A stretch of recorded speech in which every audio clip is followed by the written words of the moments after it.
un misogyne est furieux lorsqu'il découvre qu'une femme de chambre de son hôtel a enfreint ses règles en tombant enceinte, et il l'a licenciée. Il était loin de se douter que la grossesse qui l'a rendu furieux changera sa vie à jamais. Contrairement aux autres employés de l'hôtel, Heather ne souriait pas en entrant dans les locaux, pas plus qu'elle ne saluait ses collègues et le portier. Au lieu de cela, elle frissonnait chaque fois qu'elle franchissait la porte d'entrée de l'hôtel, effrayée par les mensonges enfouis au plus profond de son cœur. Il y a 6 mois, le monde d'Heather s'est écroulé. Elle était passée du statut de femme frivole à celui d'adulte responsable, luttant pour subvenir à ses besoins et à ceux de son bébé. Heather était enceinte, et aucun des employés de l'hôtel ne le savait point lorsqu'elle a pris le poste pour la première fois. Elle avait lu le contrat 2 fois, et ses mains tremblaient en lisant les conditions générales. Les mères célibataires ne sont pas acceptées pour ce poste. Heather était bel et bien une future maman célibataire, sans emploi et avec le cœur brisé. Elle avait dû abandonner l'université après que son petit ami l'eût abandonnée, prétextant qu'il n'était pas prêt à devenir père. Pour Heather, c'était comme si quelque chose en elle était mort ce jour-là. Mais elle avait délicatement caressé son ventre, où la petite vie grandissait, et lui avait dit « Maman, ne te quitte pas, bébé. Quoi qu'il arrive, nous nous battrons. Je me battrai. » Heather avait toujours été comme ça.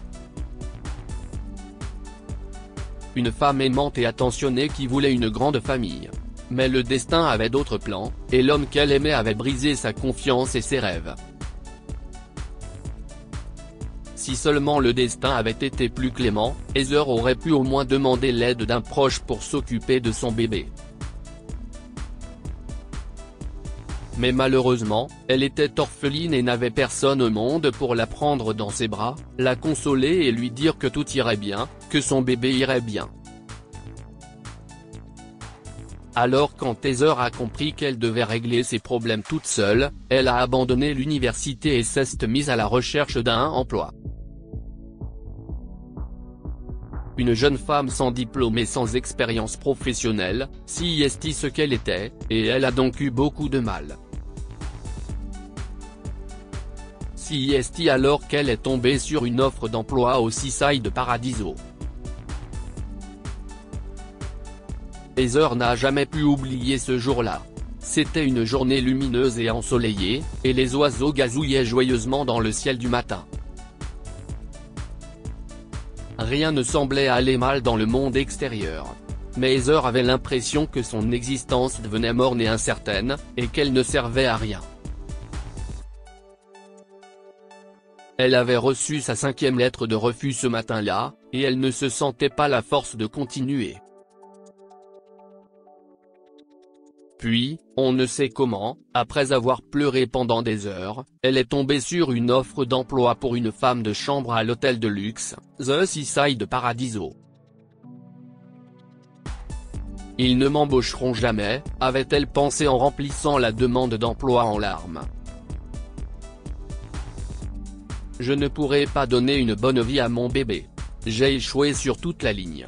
Voilà à quel point Heather était déprimée lorsqu'elle a postulé pour l'emploi à l'hôtel, mais le moment où elle a consulté son courrier électronique 2 semaines plus tard a tout changé. Heather avait pleuré, ri et pleuré encore lorsqu'on lui avait miraculeusement proposé le poste. Les choses étaient en train de changer et de s'améliorer, avait-elle pensé. Puis, lors de son premier jour à l'hôtel, on lui a demandé de signer le contrat de travail, et son visage a changé de couleur lorsqu'elle a lu que les mères célibataires n'étaient pas admises pour ce rôle. Si est une clause bizarre, tu ne trouves pas ? A-t-elle souri nerveusement à la femme qui avait également été embauchée pour le poste. J'ai entendu dire que le patron détestait les mères célibataires, a répondu la femme avec un sourire niais. Honnêtement, je ne suis pas non plus une grande fan des bébés. Il s'avère qu'il veut que son hôtel soit calme et tranquille, et qu'il veut éviter toute cette histoire de mère célibataire, dit-elle en faisant des guillemets avec ses doigts. Le terme mère célibataire est très impoli, pense Heather. À un moment donné, elle a hésité à signer le contrat et a voulu faire demi-tour et partir. Mais elle avait des responsabilités maintenant, et auparavant, elle n'avait pas pu trouver de travail ailleurs. Elle a menti en disant que ses nausées matinales pendant sa grossesse étaient dues à l'épuisement et au stress. Et lorsque son baby bump est devenu plus visible, elle a commencé à porter des vêtements amples et un manteau par-dessus son uniforme. Un jour, elle s'est évanouie en nettoyant une pièce, mais heureusement, elle a réussi à le dissimuler en prétextant qu'elle avait sauté le petit déjeuner. Mais les mensonges ont un moyen de sortir, et Heather s'est vite retrouvée dans l'eau chaude. Elle venait de quitter une suite après l'avoir nettoyée et ne portait pas son par-dessus ce jour-là. Alors qu'elle tirait le chariot à l'extérieur et se retournait, elle s'est figée sur place à la vue de l'homme qui se trouvait derrière elle. Monsieur Faulkner, passez une bonne journée, souhaita-t-elle à son patron en tirant précipitamment le chariot de ménage devant elle. Mais Heather savait qu'il était trop tard. Es-tu enceinte ?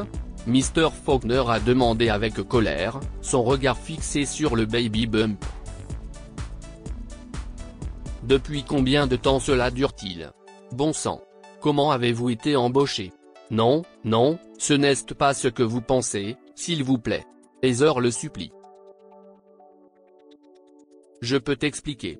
Dans mon bureau dans 10 minutes. A-t-il fulminé ? Eh oh, ne t'attends pas à ce que je te garde ici plus longtemps. Mais je veux savoir comment tu as réussi cette arnaque. Si est-il complètement fou ? Heather n'arrivait pas à retenir ses larmes. Elle n'arrivait pas à croire que son secret était éventé et qu'elle allait maintenant perdre son travail. Tremblante d'anxiété, Heather est entrée dans le bureau de Monsieur Faulkner, et ses premiers mots ont été « Vous êtes renvoyé. Mais, certainement, je mérite de savoir depuis combien de temps tu as pris le salaire illégalement en violant le contrat. » Je suis désolé, a dit Heather à voix basse. Je n'avais pas l'intention de. Je n'aurais vraiment pas dû le faire. D'une certaine façon, je me suis senti obligé. Écoute, je n'ai pas besoin de tes excuses, d'accord ? Je t'ai posé une question, et tu peux partir si tu n'as pas la réponse. La sortie est juste derrière toi. Quoi ? Tu vas m'accuser d'être cruel maintenant parce que je licencie quelqu'un qui travaillait illégalement dans mon hôtel ? A-t-il demandé. Désolé, dit-elle. S'il te plaît, ne me renvoie pas. J'avais besoin de ce travail pour. Si est-il la raison pour laquelle je n'aime pas les femmes, tu sais ? Il l'a interrompu. Pourquoi devez-vous toutes être pareilles ? Mentir ? Verser des larmes ? Trompeuse ? Et oh mon Dieu ! Vous avez eu l'audace de travailler sous mon nez en violant les procédures établies ? Où trouvez-vous le courage ? Madame Heather ? Remarque-t-il sarcastiquement en regardant son badge. Je ne l'ai pas fait exprès, Monsieur Faulkner, dit-elle doucement. Il fallait vraiment que j'obtienne ce travail. Très bien alors, lui a-t-il encore coupé l'herbe sous le pied. Je n'ai plus besoin de vous sur le terrain. Cela dit, je ne pense pas non plus pouvoir supporter plus longtemps ton visage pitoyable. Alors, servez-vous et quittez mon hôtel avant que j'appelle la sécurité. J'espère que vous savez recevoir des ordres, puis-je... Dehors, Madame Heather. Maintenant. En fin de compte, Heather a dû partir, et Monsieur Faulkner fulminait de rage. Quelle femme étrange, marmonna-t-il rageusement sous son souffle alors qu'elle s'en allait. Soudain, un bruit sourd à l'extérieur de son bureau détourna son attention. Monsieur Faulkner s'est précipité dehors, pour trouver Heather à terre et se rendre compte qu'elle avait perdu les os. Quel désordre! Oh, mon Dieu! Si est-il de la folie! Soupire-t-il. Il a sorti son téléphone de sa poche et a immédiatement composé le 911, mais après avoir vu l'état de Heather, il savait qu'il n'avait pas de temps à perdre. J'aimerais tellement ne pas être pris dans ce pétrin, grommela-t-il en composant le numéro de son chauffeur. Elle était employée dans mon hôtel. S'il vous plaît, prenez bien soin d'elle, a-t-il dit au personnel de l'hôpital. Monsieur Faulkner attendait à l'extérieur du bloc opératoire, regardant nerveusement les médecins entrer et sortir précipitamment. Il espérait qu'Heather allait bien, car il s'en voulait d'être responsable de son état. Il n'aurait peut-être pas dû lui crier dessus et se montrer aussi dur point au bout d'un moment, qui a semblé rien moins qu'une éternité à M. Faulkner, une infirmière s'est approchée de lui, et elle avait de bonnes nouvelles. La nouvelle mère et l'enfant sont sains et saufs, même si nous avons dû faire une césarienne. Si est un garçon. Un bébé prématuré. Mais en bonne santé. Annonce-t-elle. Vous pourrez voir la patiente une fois qu'elle aura été transférée dans le service normal. Mon Dieu, si est génial. Merci beaucoup, dit Monsieur Faulkner en soupirant de soulagement. À ce moment-là, faisant fi de son aversion particulière pour les femmes, M. Faulkner a décidé de demander à Heather si elle avait besoin d'aide et voulait appeler ses proches, et il a donc décidé de la rencontrer. Lorsqu'il est entré dans son service, il l'a vu tenir un magnifique petit garçon dans ses bras. « Vous allez bien ?» lui a-t-il gentiment demandé. Oui, merci, a-t-elle répondu tranquillement. Malgré ce que j'ai fait, si est très gentil de votre part de nous avoir amenés ici à l'heure. Merci, Monsieur Faulkner. Vous êtes un homme bon. Eh bien, je ne sais pas. Voulez-vous que j'appelle quelqu'un? Votre mari ou votre famille? N'importe qui? Les yeux d'Heather se sont mis à briller. Je n'aille personne, dit-elle. Le père du bébé n'a pas voulu de l'enfant, et je suis orpheline. Cela répond à ta question sur la raison pour laquelle j'ai dû rompre le contrat et travailler dans ton hôtel. Je suis désolé de ce que j'ai fait. Mais c'était nécessaire. Peut-être qu'il changera Davis, dit M. Faulkner. Je veux dire, tu devrais essayer de l'appeler une fois. Je suis un père célibataire, alors je sais ce que c'est que d'élever un enfant seul. 8, 6, 3. Je n'ai aucun espoir. Mais tu peux essayer. Heather a récité le numéro de son petit ami AM. Faulkner, qu'il a rapidement composé sur son téléphone. Il n'a pas cru ses yeux quand il a vu le nom qui s'est affiché sur l'écran de son téléphone. Qu'est-ce ce qui ne va pas? Le numéro. Le numéro que tu m'as donné. Tu es sûr que si est le bon numéro? Si est le seul contact que je connaisse, alors je ne peux pas me tromper, a-t-elle répondu. Monsieur Faulkner n'arrivait pas à croire que le bébé qu'il dénigrait, maudissait et détestait était son parent. C'était son petit-fils et l'enfant de son fils unique. Le petit ami irresponsable de Heather n'était autre que le fils de M. Faulkner, Josh. Je vais avoir une discussion d'homme à homme avec lui. Veuillez m'excuser. Monsieur Faulkner est sorti de la salle où se trouvait Heather, a appelé son fils et lui a demandé de se dépêcher de se rendre à l'hôpital. Lorsque Josh est arrivé, il a été choqué de voir son père avec un bébé dans les bras. Papa. Si est-il quoi ce bordel? Josh s'est écrié. Si est-il le bébé d'Heather? Pour l'amour de Dieu, j'en ai fini avec elle. Tu en as quoi? Fini avec elle? Papa, elle était folle. Elle m'a demandé d'être le père d'un enfant alors que je ne voulais pas. Mais attends. Comment peux-tu, je veux dire, est-ce vraiment le bébé d'Heather? Comment la connais-tu? Et même si vous la connaissez, pourquoi vous en préoccupez-vous? Faulkner était mortifié. Il n'arrivait pas à croire ce que sa haine des femmes avait fait à son fils. La femme de Monsieur Faulkner l'avait trompé et l'avait abandonné avec Josh.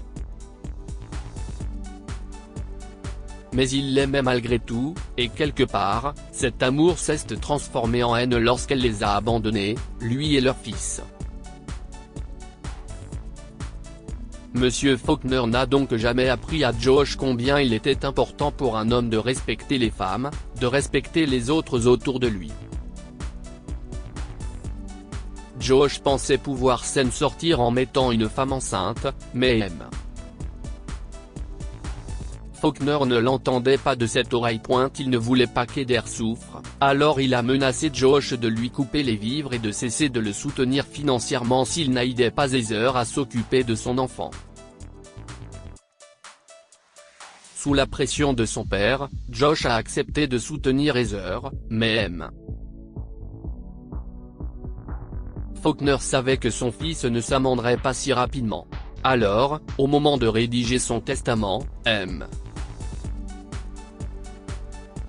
Faulkner a eu une idée. Il a appelé son avocat et lui a dit, si quelque chose devait m'arriver, fais en sorte qu'Heather et son enfant, ce merveilleux garçon nommé Terry, ne manquent de rien. J'ai décidé de laisser mon hôtel à Terry, qui en héritera à sa majorité. Que pouvons-nous apprendre de cette histoire? Notre haine et notre ressentiment détruisent nos familles et nous-mêmes. Le mépris de Monsieur Faulkner pour les femmes a donné à Josh l'impression que les femmes n'avaient pas d'importance et qu'il pouvait s'en sortir en leur manquant de respect. Mentir et garder quelqu'un dans l'ignorance est une erreur, mais parfois les gens sont contraints par les circonstances. Même si la façon dont Heather a décroché un emploi au Seaside Paradiso était mauvaise, elle n'était pas entièrement à blâmer pour cela. Partagez cette histoire avec vos amis. Elle pourrait égayer leur journée et les inspirer.